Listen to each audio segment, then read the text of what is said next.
নমস্কার বন্ধুরা, আমি এখন ডিউটিতে আছি। তো সবাই মিলে ডিউটি আওয়ার্সে ঠিক করা হয়েছে যে ব্রেক টাইমে আমরা আজকে খাবো কোল্ড কফি।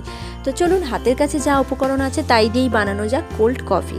কারণ বাড়িতে কোল্ড কফি বানানোর একটা আলাদাই এক্সপিরিয়েন্স, আর ডিউটি আওয়ার্সে এইভাবে একটা কোল্ড কফি বানানোর আলাদাই এক্সপিরিয়েন্স। তো চলুন আপনাদের সাথে শেয়ার করা যাক কিভাবে আমি বানালাম কোল্ড কফি।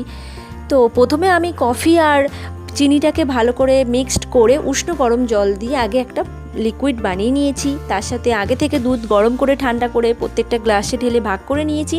তাতে এবার দিয়ে দেবো একটু আইসের টুকরো আর কফির লিকুইডটা, আর ওপর থেকে দিয়ে দিচ্ছি একটু চকলেট আইসক্রিম। ভ্যানিলা আইসক্রিম পাইনি, তাই চকলেট আইসক্রিমে কাজ সারবো। তো দিয়ে ওপর থেকে একটু কফির গুঁড়ো আর চকলেটের গুঁড়ো ছড়িয়ে রেডি আমার কোল্ড কফি। তো সবাইকে ডেকে একে একে দিয়ে দিলাম। দিয়ে এবার টেস্ট করে বলা যাক কেমন হয়েছে কোল্ড কফিটা। সত্যি খুব ভালো হয়েছে। ডিউটি আওয়ার্স এরকম কোল্ড কফি পেলে এর আলাদাই একটা মজা আর এক্সট্রা এনার্জি আসে। তো দেখা হচ্ছে নেক্সট ভিডিওতে। টাটা বন্ধু।